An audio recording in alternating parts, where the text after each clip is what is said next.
It's Listen In with KNN, the sports sound of the district. Today, we welcome a pioneer from the football world. After she graduated from The Ohio State University, she pursued a career in sports. With the ability to judge football players on their skills, history was made in 1976 when the New York Jets hired her to a full-time position in their scouting department. As such, she became the NFL's first female scout.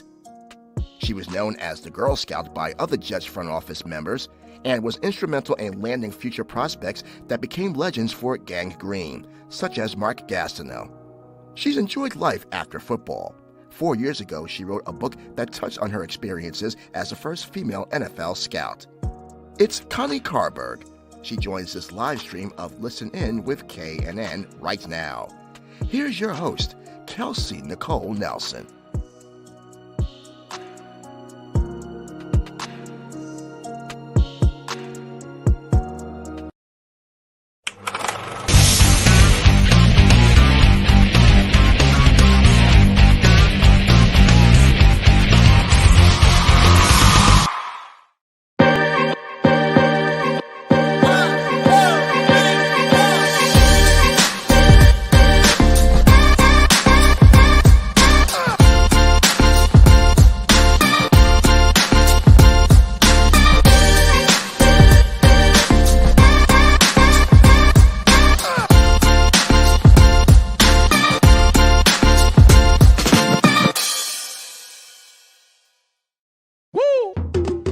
It's Listen In with KNN, the sports sound of the district. We bring you the biggest guests, great analysis, and the hottest sports stories in the nation's capital and beyond.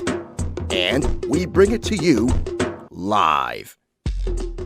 Welcome to this live stream broadcast of Listen In with KNN. Here's your host, Kelsey Nicole Nelson.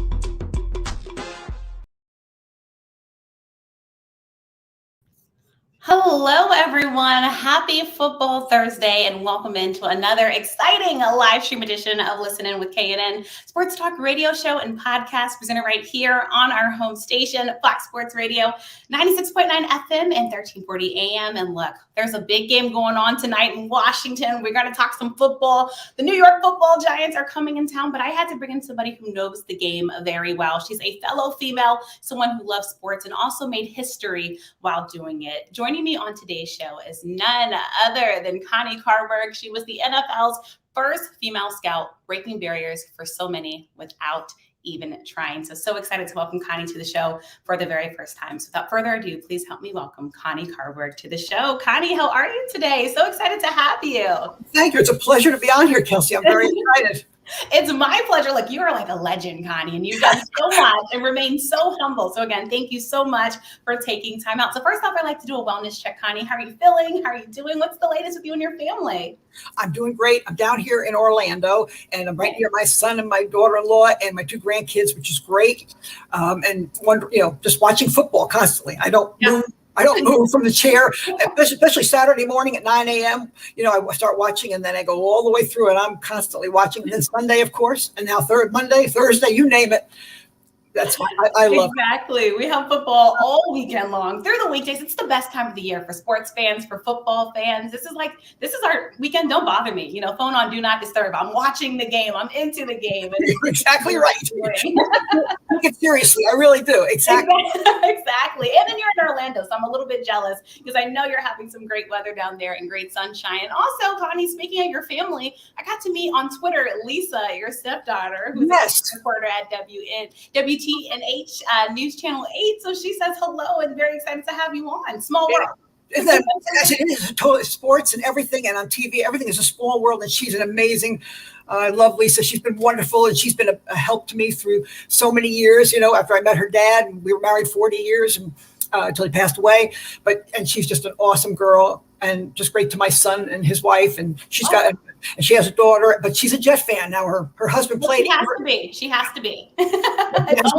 She has no choice. I know. Because I see the Jets colors on. The whole Carberg family has to be Jets fans. Yes. You're born into that fandom, but it makes sense, that fandom that you had. And I know you were a Jets fan early on, and I want to dig into that, but I also want to stay bragging on you because I know last month you had the chance to be featured in the NFL Films Present Forever a Jet. Connie, I thought that was a magnificent piece. Let's just talk about that. To know you're such a trailblazer and everybody wants a piece of Connie Carberg for what you've done. What did that make you feel like to have your story now just even more pronounced for the world to see? It was really amazing. I never expected that in a million years. I had just moved up to Orlando as my husband was sick. And so I kind of put, even with the book that I had, put everything aside to take care of him. And then all of a sudden I get this email saying they would love to do a story on my life and being a scout and my life with the Jets and football and all that time. And I was just floored. I was blown away. And they were so first class and so awesome. They came to the house and then they filmed when I went up to the 50th anniversary of the Jets Super Bowl team. Yeah. And also to a green and white scrimmage. And they were just amazing the whole time. Katie Morello was the one that interviewed me and did everything, set everything up. It was, but it was a thrill of a lifetime.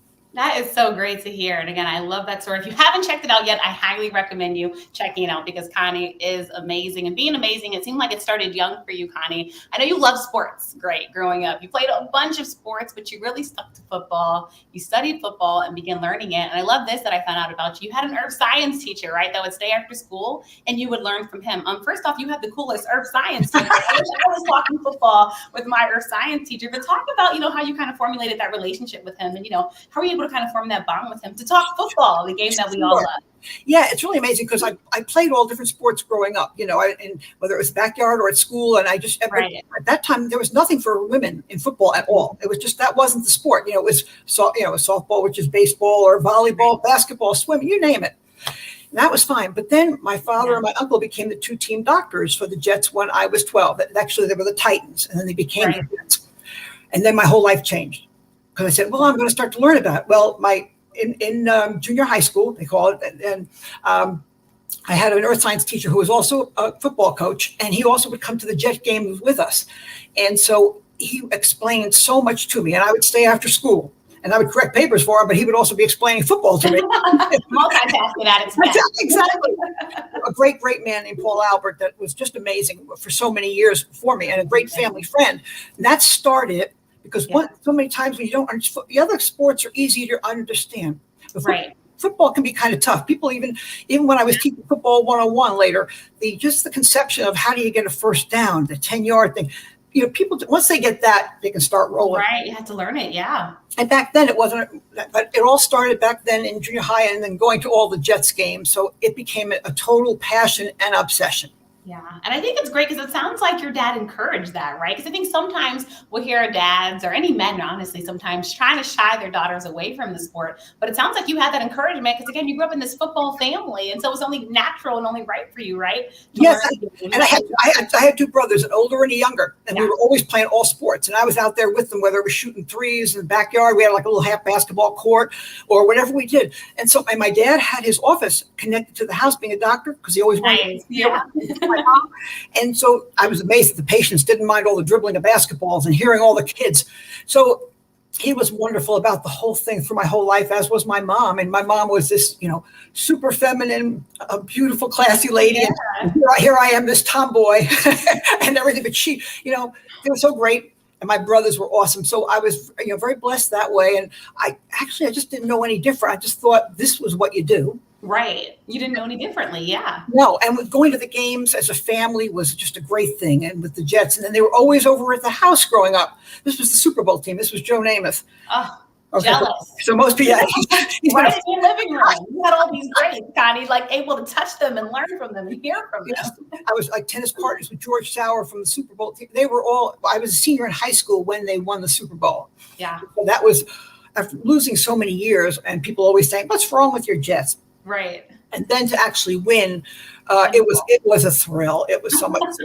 That was the preamble in the beginning, but also during that time, I don't even know why. There wasn't a heck of a lot because you didn't have computers and you only had one game a week on with Keith Jackson, and you had a Street and Smith magazine. But for some reason, I started just studying whatever I could about players, and I would make up my own mock drafts. And I was right on some and wrong on others. Aren't we all, Connie? Don't feel bad. Well, you said you began to study players. What was it about the players, that really drew you to them? What did it that you liked? Was it their fastness? What were the players that you enjoyed studying, and how would you really formulate these mock drafts? And you did it so young, right? Begin formulating these mock drafts at a very young age, Connie. When most people don't begin to do that till maybe after high school and when they're in college, and then of course some even start professionally after they're done school. Yes, and at that time there were no women role models at all. There was nobody. Right. We don't even have women like Phyllis George hadn't even come on TV yet. They didn't have Title IX.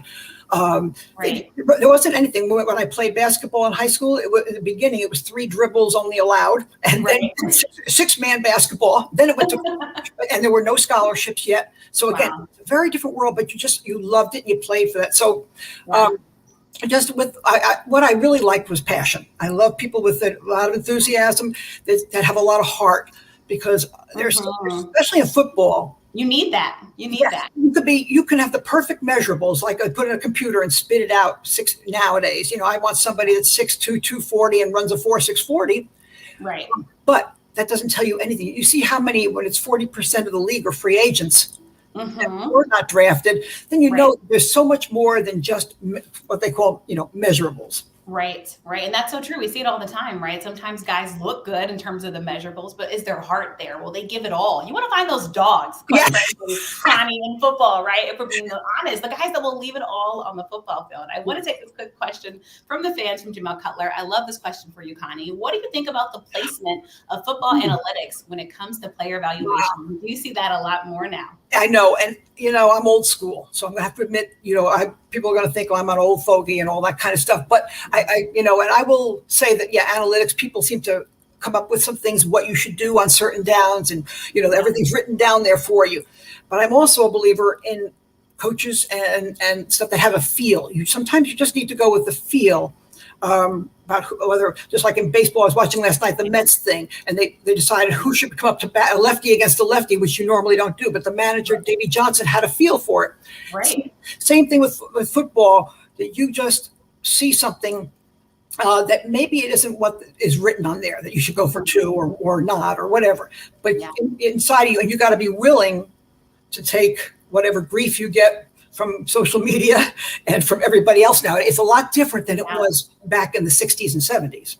You're right. I mean, because you look right here outside the DC area in Baltimore, right? And the Ravens are known for looking at the analytics before they go for it on 4th down. And, we see analytics becoming more integrated in the game. And I want to ask you, Connie, do you think there's ever a danger as we kind of move forward with analytics and technology in sports? Sometimes do you think it's okay, yes, to have that, but just trust your team sometimes. Know who's on your team sometimes, and kind of make that decision based on the personnel at hand. Kelsey, I think very much that's true. I really do. As I said, you have to be secure within yourself, especially now since they do have analytics. Right. And say, okay, and just say you do 4 different things that are out of line and 3 go wrong, well, then you're going to be in big trouble. But if you get 3 out of 4 right, then I'd say, okay, your gut is pretty good, and your players. And what they're capable of, even though these numbers seem to say it now. As I said, I'm a little bit old school. Nothing wrong with that, Connie. Nothing wrong with being old. Just like with the old school, when you could hit, and you could hit receivers all the way down the field, and you could hit quarterbacks. High, low. Poor, like Joe Namath would have his head taken off, by Lyle Alzado and all these different people. And, that's just the way it was. They were clotheslined and hit and all that type of stuff. So, Ronnie Lott and those kind of guys would have a tough time playing today. You touched on that. So we're going to go there, Connie, because we keep a girl on this show. I'm like you. I'm old school. I like football. We love the hard hits. Come on. Football is legalized violence, right? If we're being honest, we love that part of the game. And of course, they understand player safety. But now it just seems like there's a flag on everything. And even players now don't know where they can hit or what to do. And I think, of course, it kind of does take away from the game. And so, it's like now we're trying to find that balance, Connie, of keeping the game safe, but also just keeping what football is and not making everything penalized. And sorry, if you're a quarterback, hey, you're calling for the pressure. Just have a good offensive line. And if you don't, I'm sorry, but hopefully they get better the next week, because we want that pressure, right, on our quarterback. I agree, because it makes such a difference. I said it's easier to play quarterback right now because of that, with the RPOs, with the bubble screens, with all these different things that you're doing now, which they didn't do in the old days. They were always throwing the long bomb, and it was a very different game back then. And I agree with you, though. I love the hits, the toughness. And it sounds strange, and I still haven't seen a study on it yet, but we had two-a-days, for a long time before the CBA in 2011. Right. And I'm going to tell you, I know there weren't as many ACL. I'm so glad they're studying it now, but there weren't as many ACLs and all these non-contact things. I don't know if the guys are getting too big. I don't know if they're practicing too much and don't have a chance to rest all year round like they used to, or if they're practicing too much. But they don't get to hit and do real football stuff anymore. So when I go to practice, I can't tell you who's looking great like I used to be able to. Right. And I think that does take away from the game because, again, staying in Baltimore, Connie, 13 Baltimore players placed on the injured reserve. We're only about to go to week 2. Week 2 is starting tonight. Just think about that. And then you hear the news about Westry today and Ronnie Stanley. It's like things just can't get better. And I think that's what people are asking. They're asking, well, what's going on in Baltimore? Why are we seeing all of these injuries? I think you might have just hit on it. And so I think this does mean the NFL might have to go back and reevaluate because you don't want that in the game. When you're having all of your starters gone from a team, it takes away from the game, honestly, quite frankly. Fans want to see guys that they know in those jerseys on game days. I agree. And I don't think, I don't remember back in the old, maybe my mind is gone, but I don't remember all the torn pecs. And I don't remember all the AC. There were some, but I don't remember losing all. And you had a much smaller squad. Now you have a much bigger squad than you used to.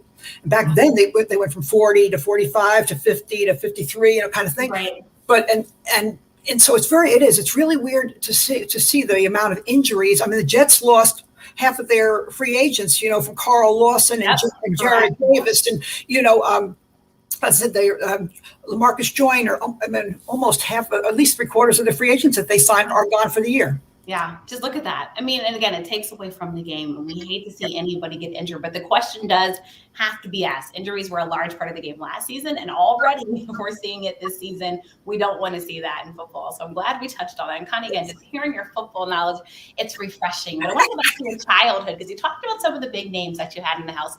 But I also know you had Walt Michaels, right? Who was the defensive coordinator at the time for the Jets in Super Bowl. So just talk about, what is it really like for you? For those of us that aren't used to just having greats, Connie, in our houses, to learn from these football greats, absorb that knowledge, but also have men in the house that did want you to learn from them and that did want you to succeed. I had, I know there's people have all these different horror stories. I've had such great experiences. I had really good male mentors, as I said, Paul Albert. And then I had, as I said, Walt Michaels was a close family friend, and he was defensive coordinator during the Super Bowl team when Lee Eubank was coach, and then he became the Jets head coach. Yeah. And he would come over to the house, and again, he would teach me a whole bunch of stuff. And it was so interesting coming out of him. And then when players came over, same thing, learning, even to this day, when I was at training camp, and Rob Carpenter, who played wide receiver for us at one point, he was sitting in the stands in the family section with me. And I just loved listening to him from a player's viewpoint. The player's viewpoint, yeah. Watching practice. So, it's just, you never stop learning. And especially as the game has evolved so much, because now it's very different in the way that you would look at players compared to the old days. So I was very lucky. They were always at the house. And my dad would have them examine, and they would come up my mother was like Donna Reed, if anybody ever knew who Donna Reed was. And she was like this perfect thing. So the players would come up for coffee and cake, or they were always, whether it was Emerson Boozer, Ralph Baker, and you name it, from Matt Snell, you name it, all the different players, George Sauer from the Super Bowl team, and said it was just, we never wanted to, my brothers and I didn't want to grow up. We loved. Oh, I'm sure. That was the perfect childhood house. If anything, we wish you all would have adopted us, Connie. So if I had known you, Kelsey, if only I could go back in time, Connie, I would have been right next to you. And as we talk about the game evolving, I had somebody on the show yesterday who I know you know very well, and Colette. We're also seeing the game of women's professional football growing. So I have to get your thoughts on that, Connie, because again, you talked about how when you were growing up, you just didn't get to see that. Never. But now, it's not uncommon here in Washington, D.C. We have the D.C. Divas who were used to winning championships in women's professional football. And there's young girls and boys, Connie, now growing up seeing women in cleats and helmets and shoulder pads. What do you also think that says about the game of football and how it's really now touching so many? It is. It's really amazing because, like you said, Kelsey, we didn't have anything like that as far as football. Even flag. Now, of course, flag is good as well as tackle because you're still learning basic things. But What I think I know, Colette Smith was on last night as the first African American. She was the coach with the Jets. And she was interned there and with Todd Bowles. And I said, I enjoyed the show so much last night. And I just was so great. It was a really good interview. And she's a great person and she's really smart. And I think she started playing football at 45. 45. I mean, it was unbelievable.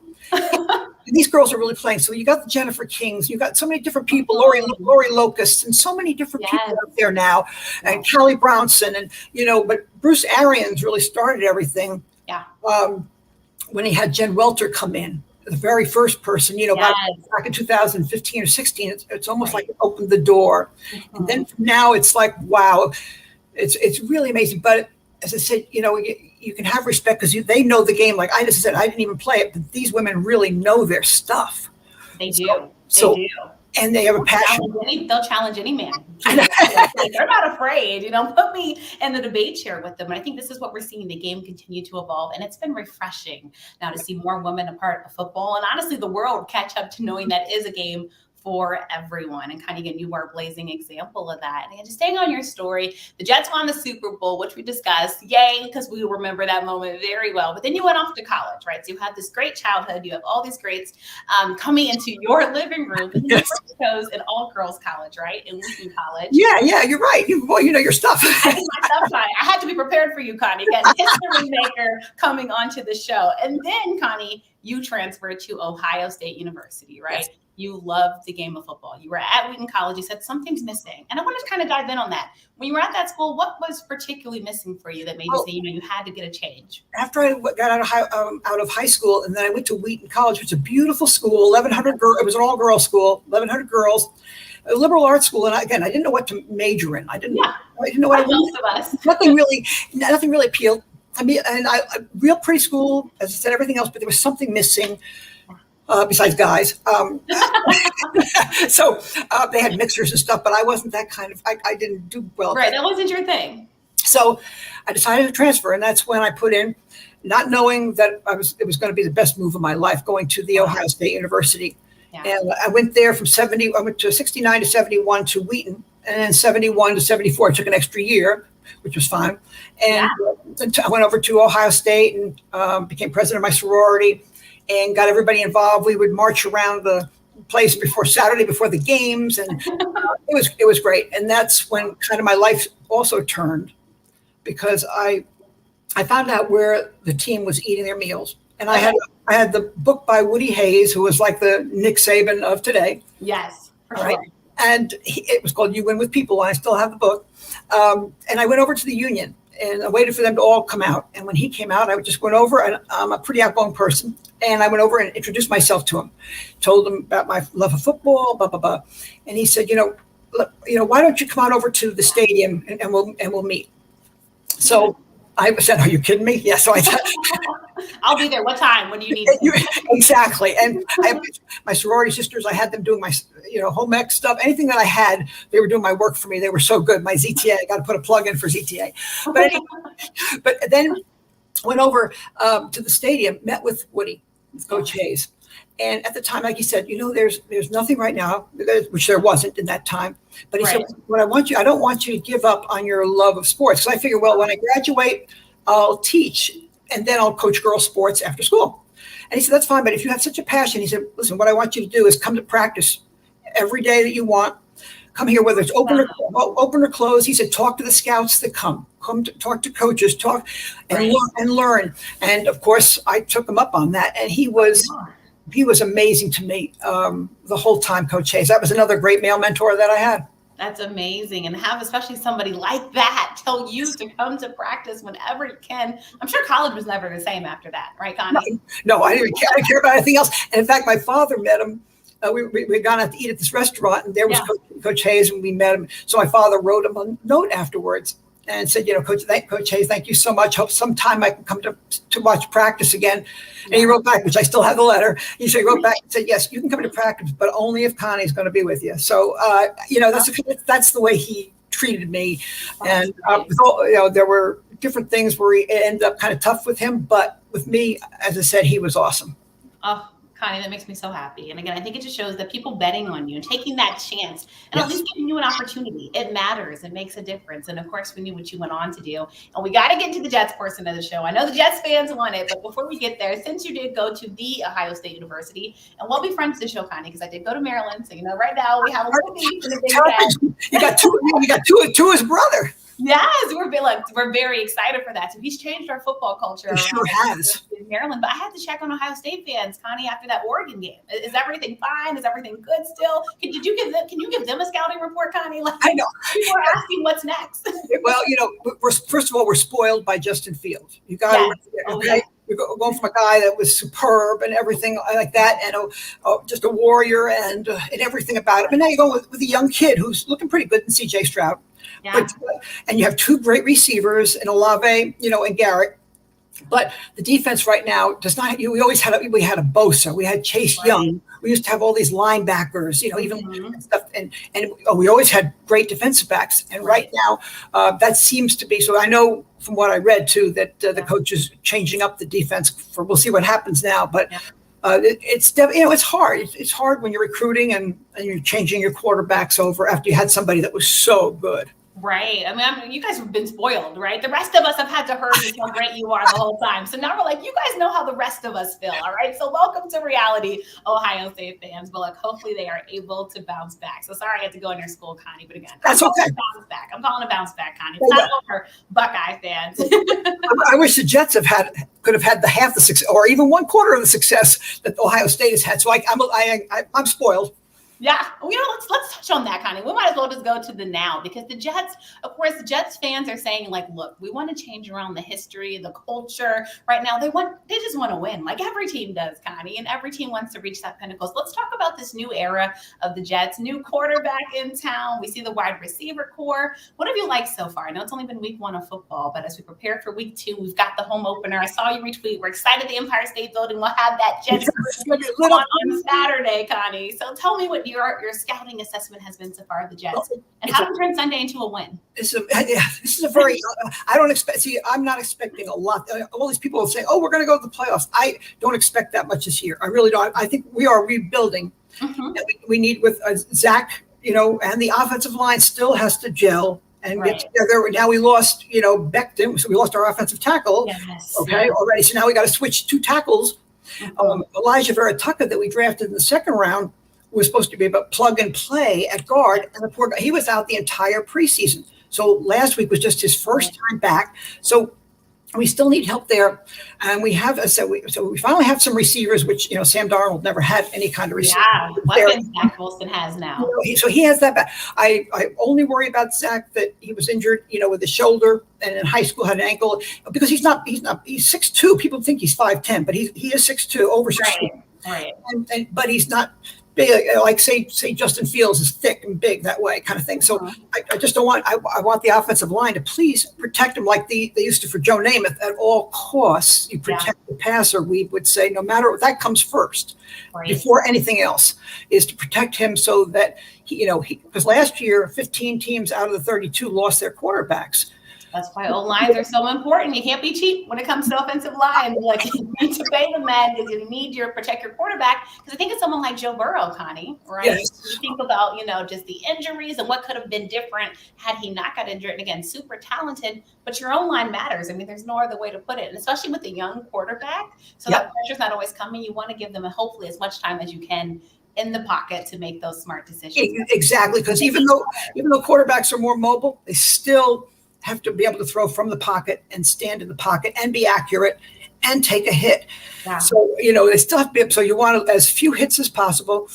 With the Jets, I think, Coach Sala, I'm very excited with him as far, you never know how a person's going to be as a head coach compared to when they were a coordinator. It's different. But I think, as long as he's himself and doesn't try to be somebody else. That's always seems to, like a lot of people that leave Bill Belichick, they go and they coach for another team and they all try to be Bill Belichick with the same kind of demeanor, same kind of actions. You got to be you, no matter what it is. Some people are laid back. Some people are in your face. Some people, and players can see through it. Players can see through everything. They know if you're real or not. It doesn't matter. Whatever you are, it doesn't matter as long as you're real. Right. Just be you. Just be the best version of you. That's right. So I'm excited about that. We have about 8 rookies starting between offense, defense, kickers, punter, the whole thing. And then we already lost our punter for 6 weeks. And so now our field goal kicker and he had never punted in his life. So he had a punt last week, and I think he's punting again this week. So the next man up.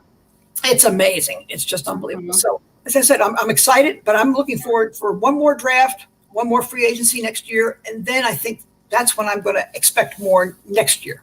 Right. Because like you said, with the rebuild mode, hey, you have to get bits and pieces. And you're right, like the upcoming draft. And hopefully they can start to finalize that team that can, of course, continue to take them further and further each year. And Joe Douglas and Coach Sala are working together, which just haven't had that so with important. A GM and a head coach working together like that. So it seems, that is very, very exciting.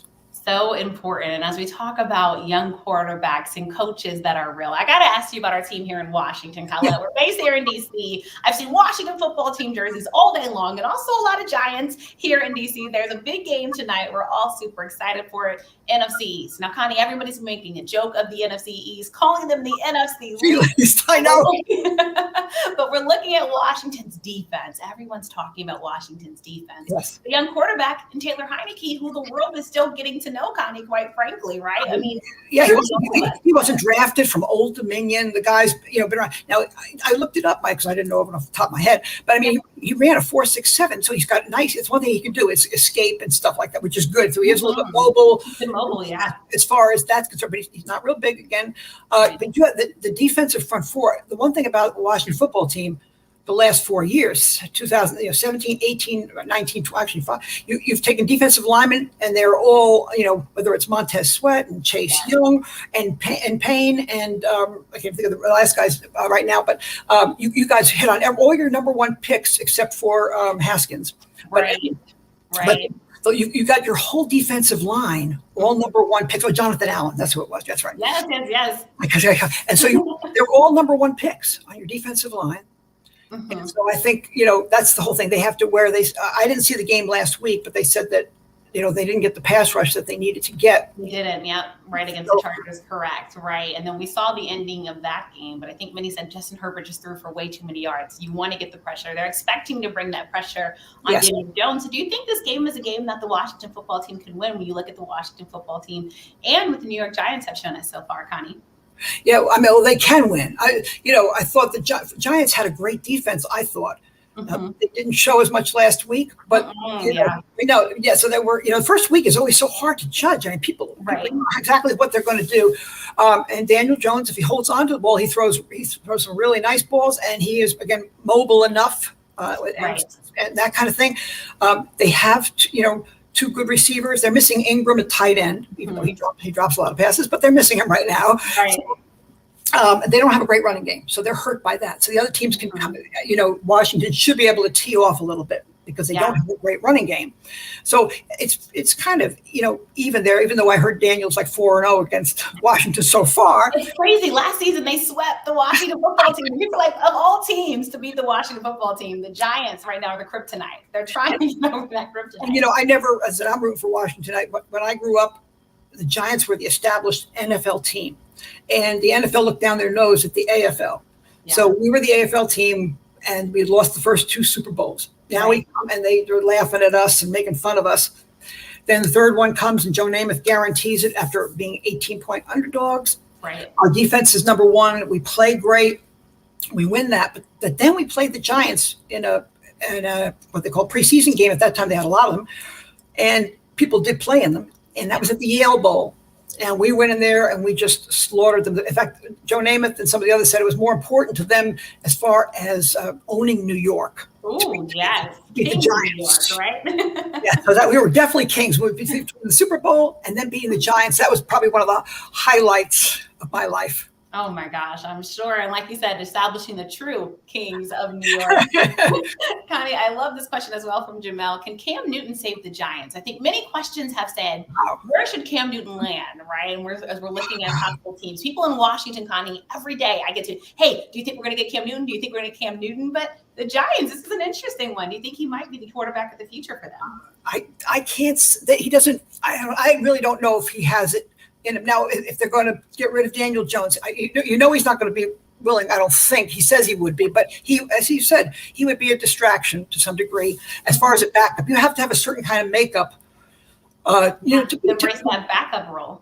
To be that backup role and where you are, and admit that maybe your time as a superstar has passed. But you never know when you're going to be able to be called in. Like, look at Heineke. Yeah, so, exactly. Came out of nowhere. Was studying in college engineering and almost beat TB12, Connie. That's why I admire Jameis Winston, because Jameis went to the Saints. He ate humble pie about learning about. He's always been a great passer. Could throw the ball from Florida State, everything. Just had the interceptions, and I heard he got LASIK. I don't know if that made a difference, but also he got like it did, Connie. he watched Drew Brees last year. And he sat there and he did it, and now he came in and as he said, he learned you don't have to make an 80-yard pass on every play. Correct. So so I was really admired what he did, but I just said Cam, I think is a really a tough situation. I don't know where he's going to end up. I can't see him with the Giants. I just don't think he fits there. The way they like to develop. I think if Daniel Jones isn't there, they're going to want to develop their own quarterback. Right. And it makes sense. Like you said, they've invested a lot into him and keep trying that development with him and hopefully see where it goes. But it's been interesting, I think, to watch this Cam Newton story. I mean, we've seen his greatness. We've seen the MVP. We've seen the Super Bowl that he played in. And now all of a sudden it's like he's looking for a home. And so, again, I think the story continues to have bits and pieces. But I want to just ask you, Connie, when you first heard the news that he got released from New England, were you surprised? Yes. Like the rest of the world was? Yeah, I never expected that. I thought he might be the backup because I was a big fan of Mac Jones. Mm-hmm. So I remember going on a couple of shows back in March, and I said, please, and I talked to somebody from New England, please do not let Mac Jones go to the Patriots. Okay, I mean, just perfect for him and the kind of kid. And it's amazing because he really only played for a full year and maybe a little bit more, just like Joe Burrow. Right. What didn't make it Ohio State. It's really interesting. And all these different players and Jalen Hurts. I mean, everybody. Yeah. It's really interesting who makes it. I mean, Kyler Murray, right? Only 1 year. Another one, yep. And a great quarterback, yep. So it's very different now because I think, in my opinion, the pros have now gone more like college games, as I said, whereas they used to come up and we knew we had 4 to 5 years to develop a quarterback, even like when it was named, whoever it was, because they had to learn 3, 5, 7 drops under center, be able to stay in the pocket, take a hit coming into them, all that type of stuff. Right. Now the game is different. As I said, you can't hit them high or low. They have the RPOs where you don't have to do a lot of read. You're just going to read what you read in the defensive end. Right. Bubble screen, you don't read anybody. You just throw the ball out here. So they have a lot of basic stuff now that they didn't have before. So it's a little bit, and then they also want to get the quarterbacks to play right away so they can spend more money on the players around them before their second contract comes up in the 4th or 5th year. That's why we let go of Sam, because his contract was up and kind of thing. So that plays a big role in it too. So people are looking for the low cost, young rookie to start pretty much. Pretty much, right? And then we're going to see how they evolve. But I mean, we've been lucky. Look at all this great young talent we have at quarterback in the NFL right now. You named Kyler Murray. I mean, Patrick Mahomes is a story that keeps on giving. And I saw you also watch that Monday night game like the rest of us, Connie. And what Derek Carr and Lamar Jackson were giving us. What a game. That was the most amazing football game. And I was happy for Derek Carr to finally get a little bit of recognition. But the way at the end when they were going to go for the kick and then they got delay of game, and then he didn't think on second down they were going to actually go for a field goal, so he's kicking into the net and they couldn't get him out in time. So then Gruden decides to go for it, and it turned out they called Marlon Humphrey, and then lo and behold, and he's a great player. And this other guy, Brian Edwards, all of a sudden just came out of the blue. You just that's what I love about football, though. You never know. Yeah. Those great unknowns. And again, this is what you helped to do with the Jets. And so I want to go to that, Connie, because when we go to the Jets, you actually started with the Jets as a secretary, right? Because you got a job as a secretary. And then kind of you worked your way up, right? You showed your talents. You got moved into the scouting department, making you the first woman ever to make a draft selection in the NFL. I want to go to that, but tell me what was in your mind. You started a job as a secretary, and everybody, when you go into a job, they tell you you have growth and potential to grow, but it doesn't always happen for everyone, Connie. And you essentially almost went to like 2 different ends of the spectrum, right? Yes, it was scouting. Tell us how you made that happen. Well, as I said, when I was going to go to I was going to teach and then coach sports. And then I went to a 50th birthday party at Charlie Winter, who was a head coach. Mm-hmm. And I table hop and talk to people. And again, I sat talking with him, and he said, we're building a brand new complex at Hofstra where we practice, Hofstra University on Long Island. Right. And he said, now that I've spoken with you, he said, you really know your football and you have such a passion. Would you consider working for us? And that was like the dream come true. So I said, I don't care what you pay me. I don't care what time. I'm there. So I'm there. I'm there. So I went, and I was the only girl in the building when they built it. So there were no other girls. And it was just the team, the coaching staff, the training staff, a PR, and just a few other people. But and it was only one floor at that time. But it was really neat because I was receptionist and then doing scouting secretary as far as arranging for all the scouts where they were going, filing all their reports, and at the same time being the receptionist. But again, the biggest thing was I didn't know how to be a secretary. I didn't know how to type. I didn't know, because you go to secretarial school in those days or you go to college. Right. There were no computers. So I would have to bluff my way. If people walk by, I pull my hands away. But the biggest thing is the Jets didn't hire me for how many words I could type per minute. Right. They hired me because of my passion and love of and knowledge of sports. Right. So from there, we had the draft in 75, and it was right after the season. It was in January, and it was 17 rounds, not 12 or not 7, 17 rounds. And we were in there, and Al Ward, who was general manager, Mike Holovac was my boss, and they got the 17th round. They said, okay, Connie, you're making the last pick. I went, whoa, okay. So I've been preparing for this moment, right, Connie? I was like shocked, but I said, all right. So I did, and I was still the only female, I think, that ever made an actual pick, and Mike Bartosik from Ohio State, a wide receiver tight end.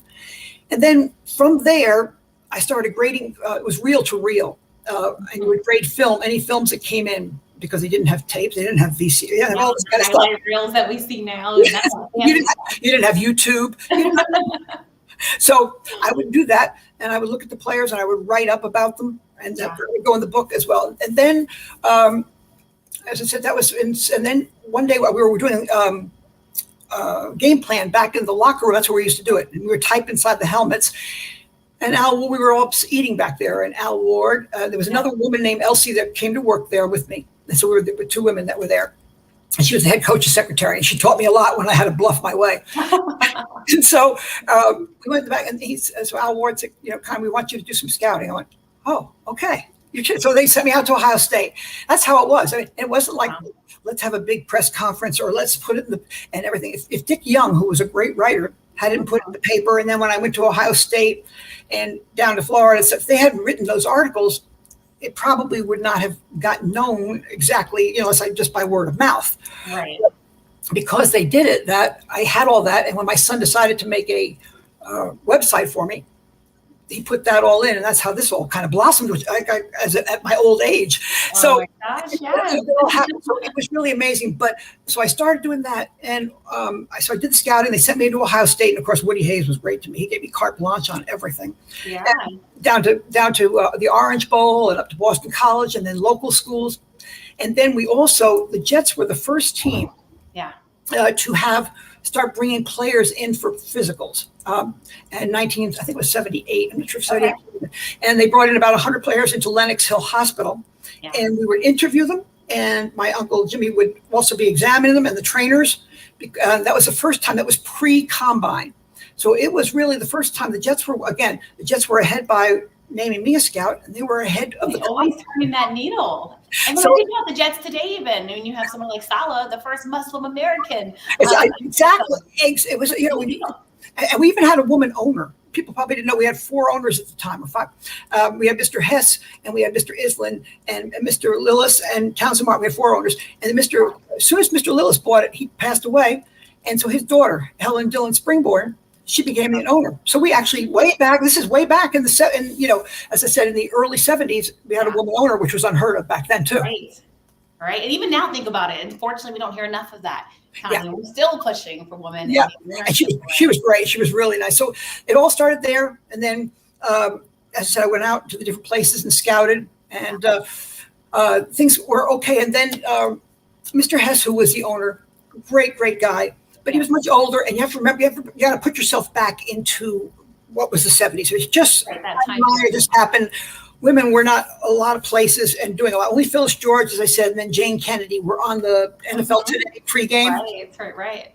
So he told Al Ward, I don't want Connie to be flying all over anymore because, type of thing. And I always tell people, they say, well, why didn't you get up and quit? Why didn't you get really angry? I said, well, I was upset, but I tend to look at the big picture. I love my Jets. I love football. I still got to go local. I still got to grade films. I still got to interview players, still doing all the other things. And that made me very happy anyway, and whatever it was going to be. Now, if I had quit, the next thing that happened with finding Mark Gastineau would never have happened. So sometimes I always tell young people when I speak to them at schools and stuff, don't always have tunnel vision and look at one thing. Try to have the big picture and don't overreact to things because you don't know where it's leading you. Very huge message. And Connie, don't even make Jet fans think about not having Mark. All right. Like we don't even want to think about what that would have been like without Mark, but it just shows that you stayed there. And I think it takes kind of that bigger sense of just resilience to stay there after that. Because some people, when they don't get their way, Connie, they're just done. Like, how are you going to tell me what I can do? But you did stay there and you still did push through it. And, when you look back at your years with the Jets, 5 years with them, what makes you most proud other than, the draft picks that you got to help with? But if there's one thing that you want people to remember from your time with the Jets working for them, what would that be, Connie? What would that be?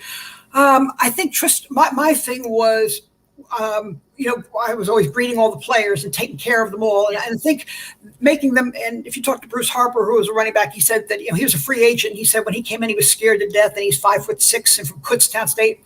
And my thing, I think, is trying to make everybody feel comfortable and welcome. And I'm a big believer in that part. And I love the Jets, and I love sharing the life that I always had with the Jets more than anything. I love sharing it with people. And if I can get them to meet the players, talk to them, make the players feel at home, those are the things that mean the most to me, even to this day.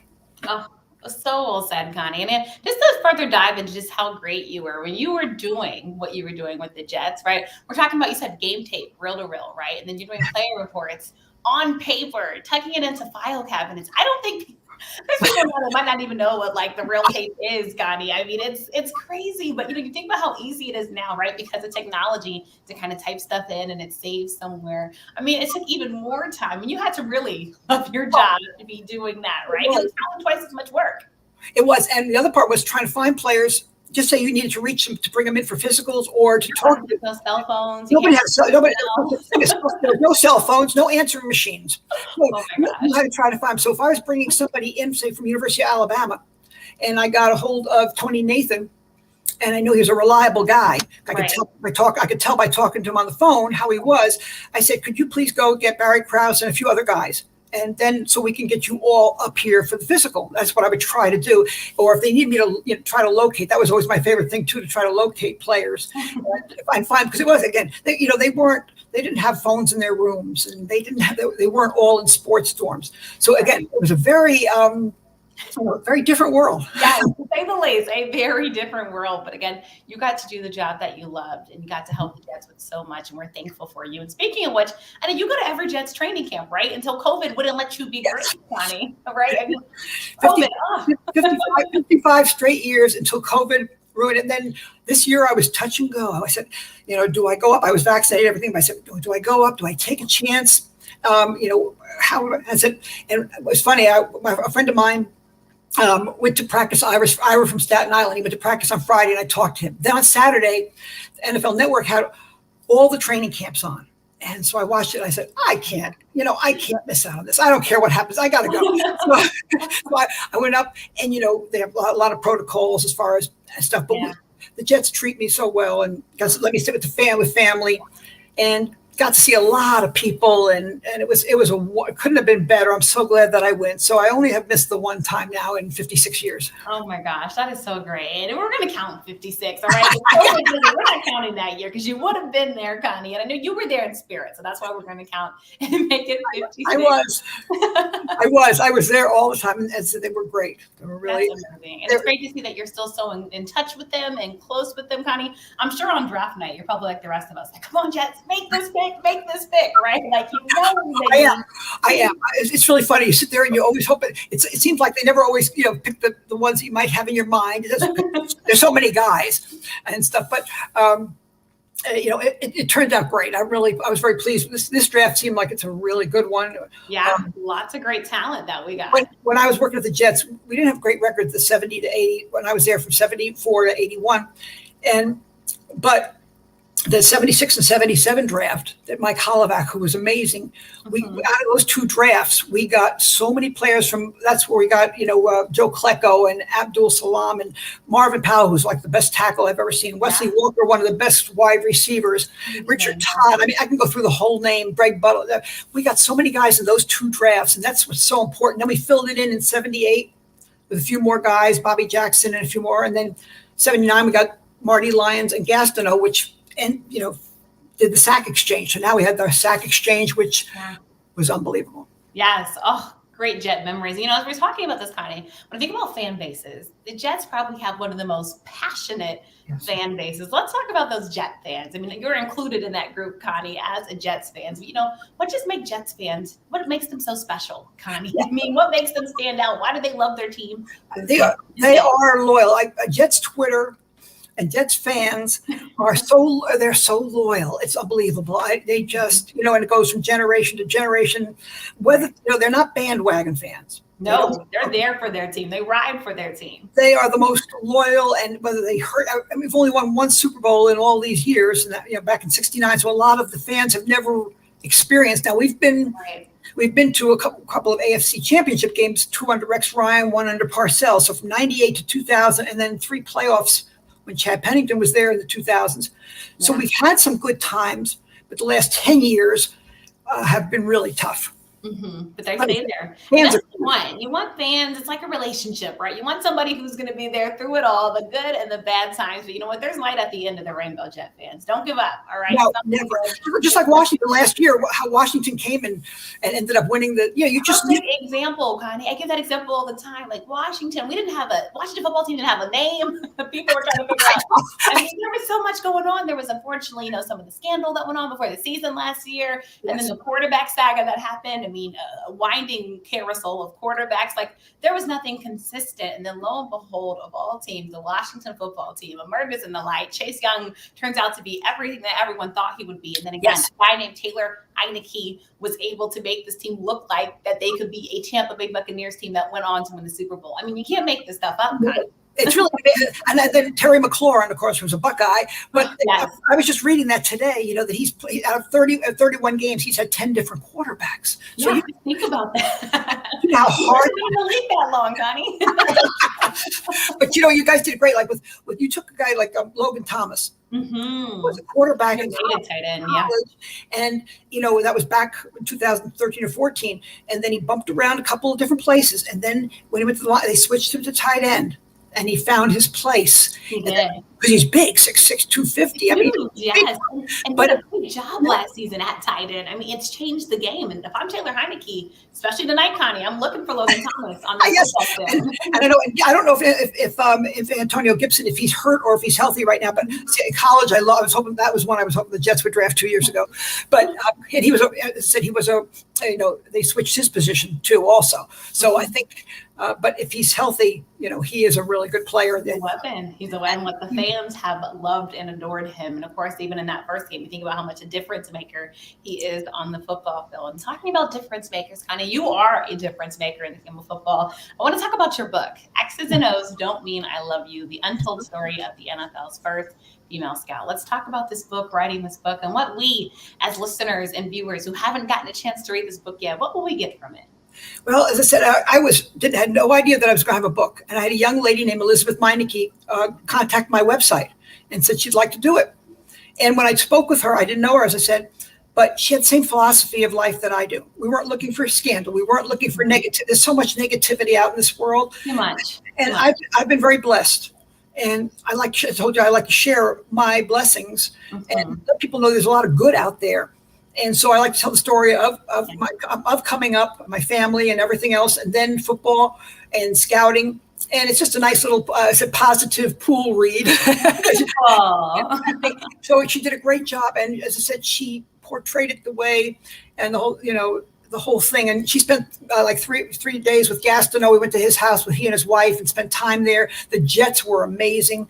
They had us come and they let her talk to anybody that she wanted to. So again, it was a real blessing. That is amazing. Connie, let people know where they can get the book from, because I'm sure if they're like me, we're just listening to your story. We want to read it, Connie. So where can we get the book from? Where can we order it from today? It's on Amazon, and it's, as I said, it's also in Kindle form. It's in a soft. I'll just show it to you right here. I have it here. Okay, awesome. See, get the book. My daughter-in-law did the graphic design of the cover. Okay, X's and O's don't mean I love you. So it was great, Connie. And again, just thank you for sharing your story, because it's going to be inspirational to so many out there, because you were first, but I know you're hoping also there's never a last. We want it to keep going, right? Yeah, it's amazing. It really is amazing to see. And I had no idea that it was a big deal, as I said. But now watching everybody and seeing all the opportunities and seeing all the girl dads that are so excited now. Because your daughters get into it. Oh, and I have a girl dad, so that means the world.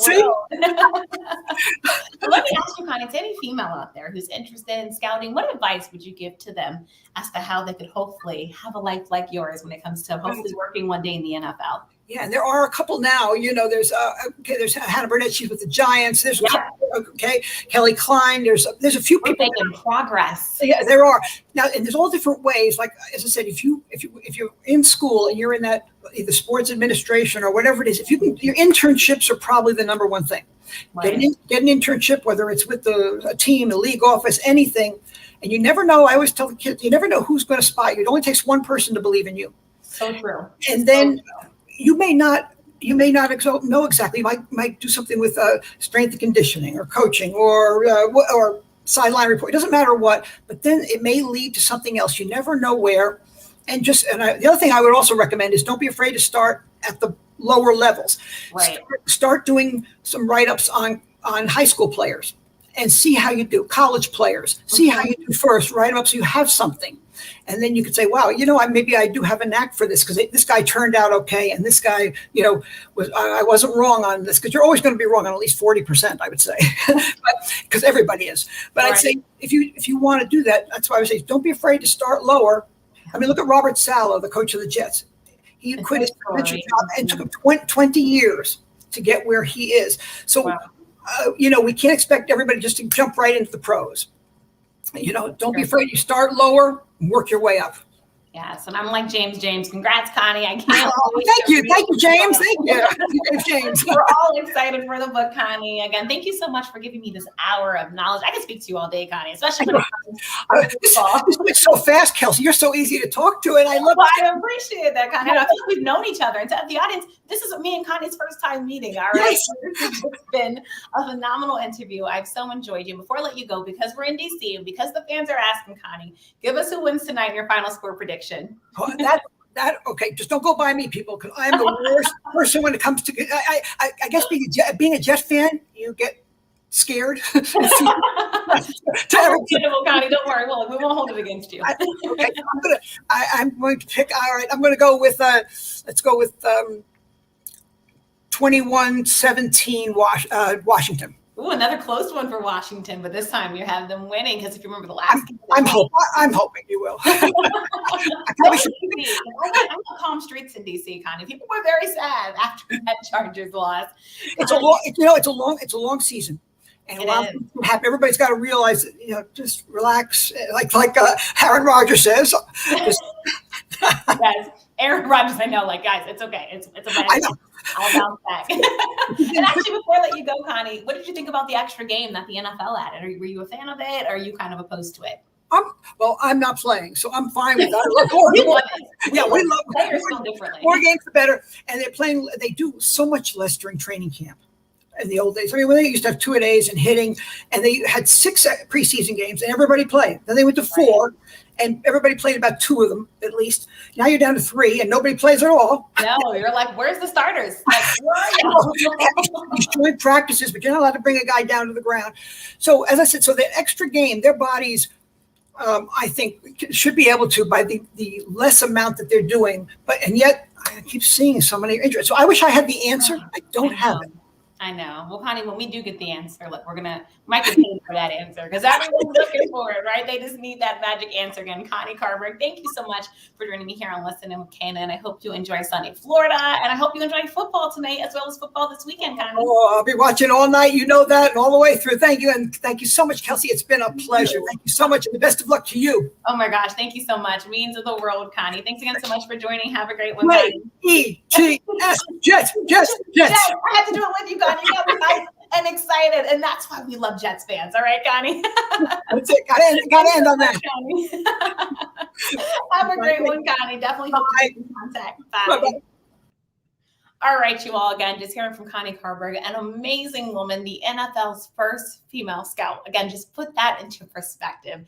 1976, she made history. And we look today at how many more women have joined the football ranks. Once again, thanks so much for joining me. We'll be back next week, Thursday at 6 p.m. Eastern Time. Don't miss it. And of course, check out all new audio shows of Listen In With KNN on iTunes, Google Play, and Spotify. As always, a big special thanks to my team each and every week who helps me get the job done and prepared. And also a special thank you all to you. All right. I couldn't do it without y'all.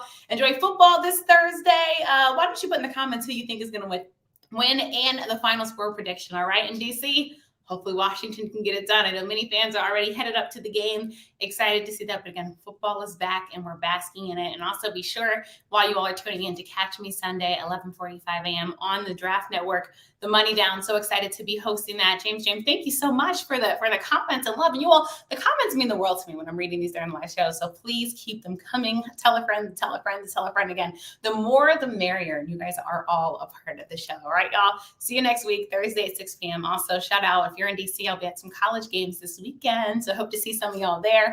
But again, we're also excited for football. Don't forget, 11:45 a.m., The Money Down. Join me on the Draft Network for that and check out the audio shows. All right. Thanks so much, everyone. Have a great one. Bye, guys.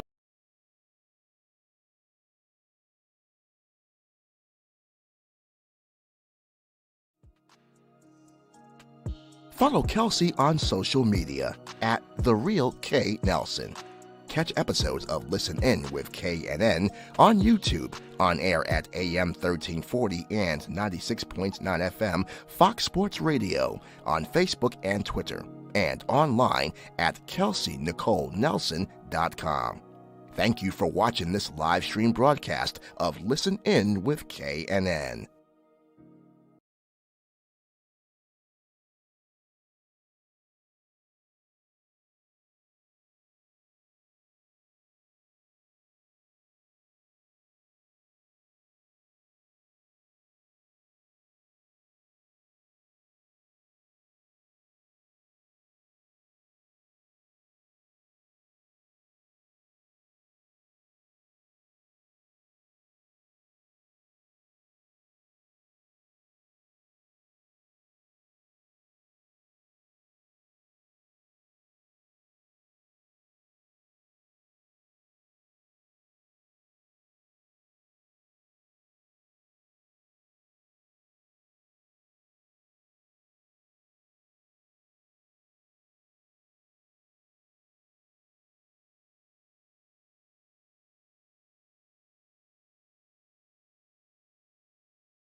Listen In With KNN on Fox Sports Radio now offers official Kelsey Nicole Nelson apparel in a variety of styles for men and women. Fashionable shirts, leggings, hats, jackets, and more.